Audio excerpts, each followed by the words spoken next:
안녕하세요. 육남선교회 송방훈 권사입니다.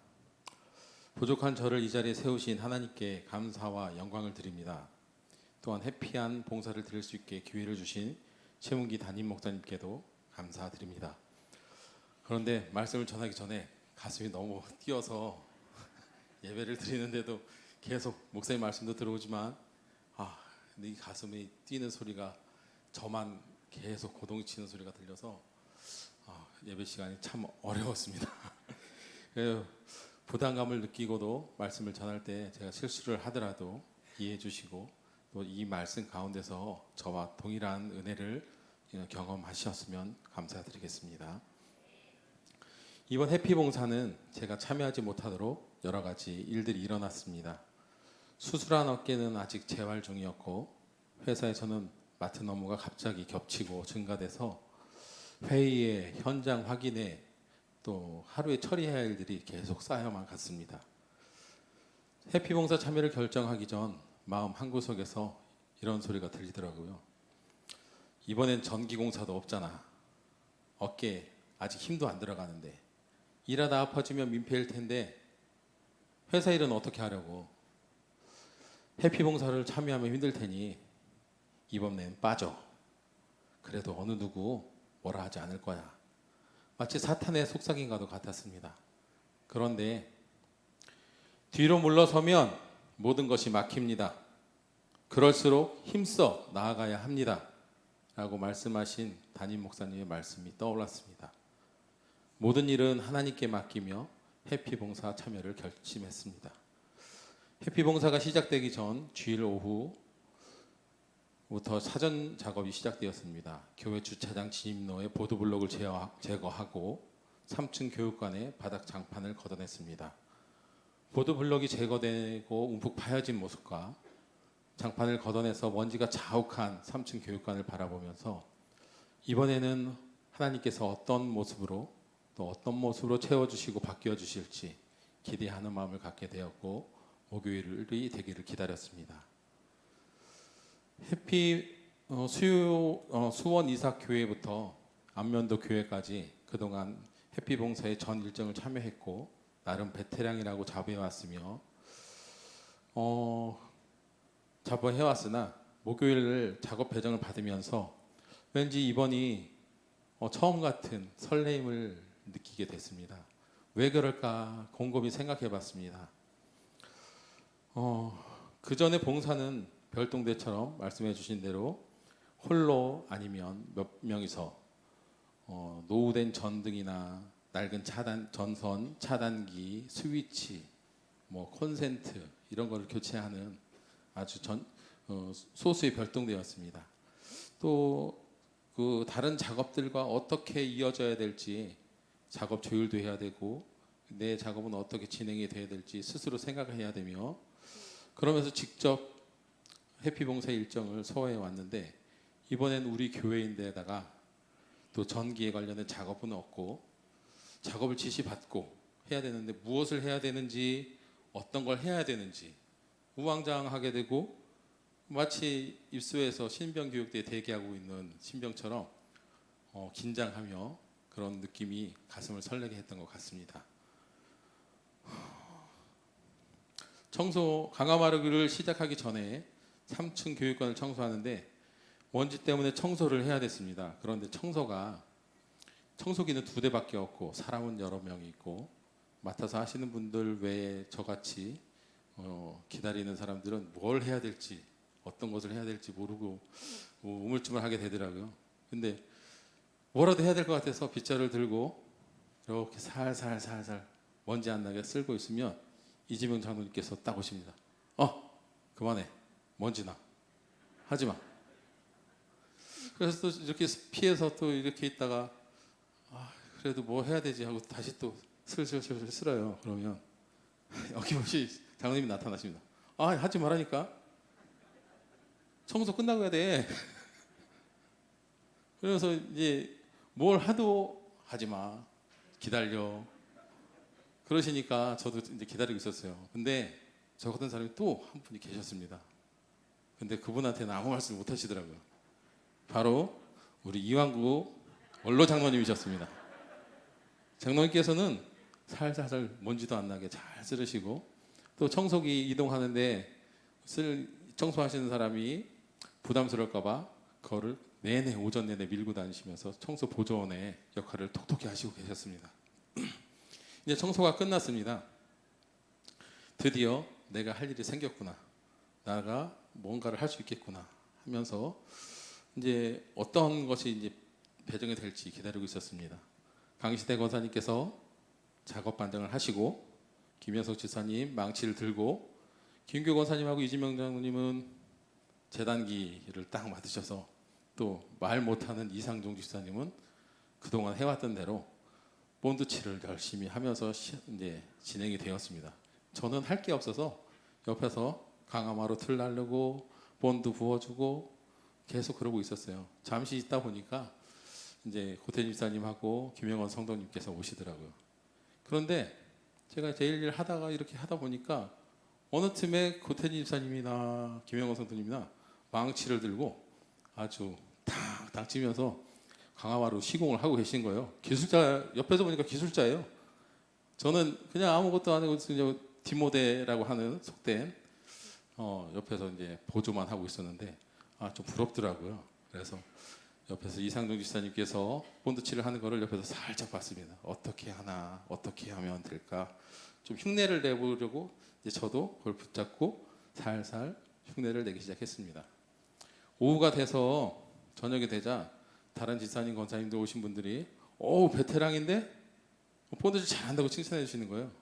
몸은 조금 힘들고 옷은 이미 본드칠이 다 돼서 입고 갔던 옷은 완전 누더기가 됐습니다.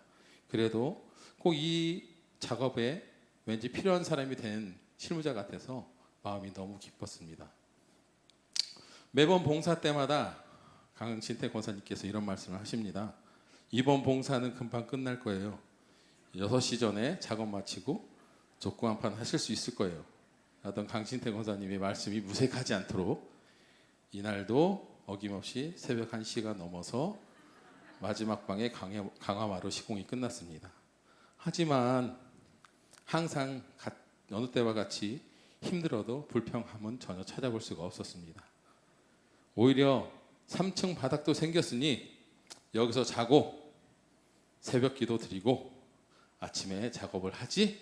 라고 이지명 장로님께서 진단 같은 농담을 해서 가슴이 좀 떨렸습니다. 다들 기쁨이 입가를 맴돌게 하고 평안과 수고함에 서로를 위로하는 모습과 수화로 입모양으로 인사를 하는 이상종 집사님을 모습을 뒤로 하고 첫날을 마감했습니다. 둘째 날은 체육관 리모델링을 하였습니다. 나무를 재단해와 조립하다가 이번 해피 봉사 작업 일정에는 없었지만 엄청난 효과를 보여준 한 사건이 발생했습니다. 사건의 전말은 조희로 장로님께서 옥상 소화형 물탱크실 안에 악취가 어디서 나는지 한번 찾아봐 라는 특명을 받은 공수준 집사님께서 그곳을 샅샅이 뒤져서 원인이 어디서 나온, 냄새가 도대체 어디서 나는지를 찾아내신 겁니다. 그동안 여기서 지린내나 이런 구토고를 일으키는 냄새가 너무 많이 나서 유정훈 권사님을 비롯해서 수많은 몇 분의 집사님, 권사님들이 항상 이런 말씀을 하셨어요. 볼 일이 급한 사람이 있었는지 누가 소변을 보고 간 것 같아요. 우리 교인은 아닐 텐데 도대체 이런 몰직한 사람이 누굴까요? 이런 말씀을 항상 하셨기 때문에 4층에 족구 선교회에서 4층 시건장치도 하고 운동을 하기 전에 환기도 하고 문을 열어놓고 가기도 하고 창문을 열어놓기도 하고 했지만 2년이 넘도록 그 원인을 아무도 찾지를 못했습니다.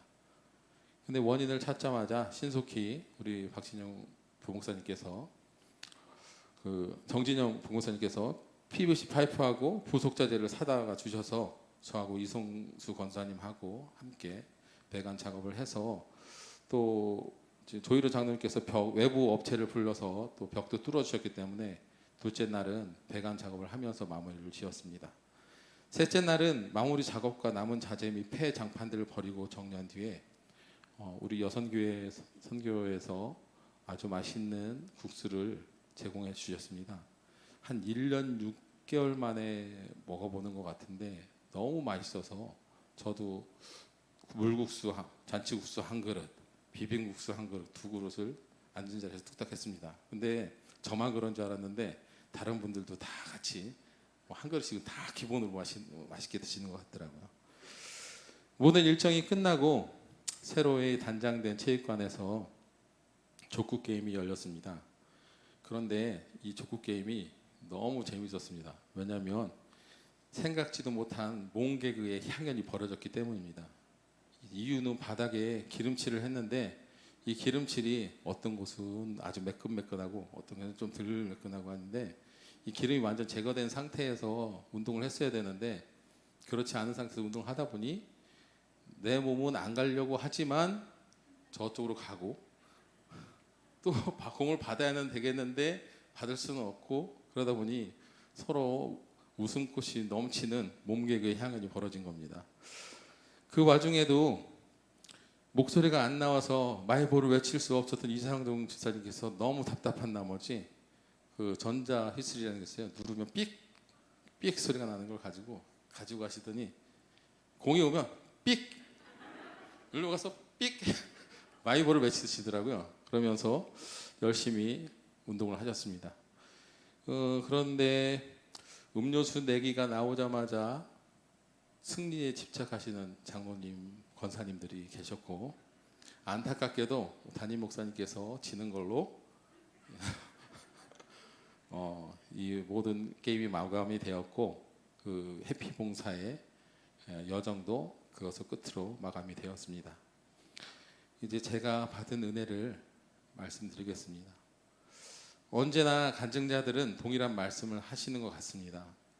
좀 전에 제가 또 말씀드렸지만 바로 참여하기 어려웠다는 말씀입니다. 육체적으로, 환경적으로가 그렇습니다. 자꾸 왜 이런 일이 생길까요? 예를 들어 다이어트를 결심한 순간 눈만 돌리면 맛있는 음식이 눈앞에 나타납니다. TV를 틀어도 웬 셰프들이 그렇게 나오는지 모르겠어요. 성경책을 일독하고자 마음에 딱 굳은 결심을 하면 눈꺼풀이 스르르 자꾸 당깁니다. 핸드폰으로 기사를 보거나 짤방을 볼 때는 모든 잠도 다 달아나고 너무 재밌게 보고 있는데 희한하게 교회 일을 결정하고 나면 이상하게 어려운 일들이 생깁니다. 제게도 회피봉사를 그동안 참여하려고 결정을 하면 이번뿐만 아니라 이전에도 여러 가지 상황이 발생했습니다. 하다못해 배탈이 나기도 했지요. 아마 목사님 말씀처럼 영적인 전쟁이 일어나는 것 같습니다. 이건 우리의 힘으로 이겨낼 수 없습니다. 주님께 내어놓고 맡기는 순간 그토록 얽혀있던 사건들이 하나둘 풀어지는 것을 이번에도 경험했습니다. 책임짐이 싫어, 얽매임이 싫어, 부담된다고 뒷짐지고 물러나 있으면 방관자가 되어 특별한 경험이나 은사를 느낄 수가 없습니다. 주시는 대로 최선을 다하다 보면 어느새 기술자, 전문가가 되는 것처럼 물러나지 않고 세심히 살피면 그토록 찾아도 알 수 없었던 일들의 원인이 보이고 해결할 방법을 찾게 됨을 또한 느꼈습니다. 처음엔 어눌했던 일들이 칭찬하고 도와주고 협력하며 전문가 되고 기적과 같은 일들을 이루어내고 있습니다. 믿어라, 행하라, 그리하면 이루어진다. 우리 중앙교회를 통해 행하시는 주님의 말씀임을 고백합니다. 앞으로도 계속 이루어질 해피봉사가 10회, 20회 늘어갈 때마다 이왕구 원로 장로님처럼 힘닿는 대로 참여하여 또한 이번 부흥성회 김영호 강사 목사님께서 말씀하신 것처럼 아끼다가 천국 갔을 때 주님께서 너 뭐 하다 왔니? 물으신다면 우물쭈물하지 않고 이 몸 주님의 일을 위해 다 쓰고 왔습니다 라고 고백하고 싶습니다. 또한 성도님들도 그리 대답하시길 권면합니다. 떨리는 마음으로 엄청난 부담감을 느끼며 말씀을 드렸습니다. 결단하게 하시고 참여하신 하나님께 영광을 올려드립니다. 또한 매번 귀한 체험의 기회를 만들어 주신 우리 최문기 담임 목사님께 다시 한번 감사의 말씀을 드리겠습니다. 그리고 항상 저를 위해 기도해 주시는 모든 성도님께도 감사의 말씀을 드립니다. 마지막으로 묵묵히 중심에 서서 일하시는 조희로 장로님, 이진명 장로님, 강시대 권사님, 그리고 일일이 호명하지 못하지만 수없이 많이 참여해 주신 모든 해피한 봉사자들께 주님의 이름으로 축복하고 사랑합니다. 감사합니다.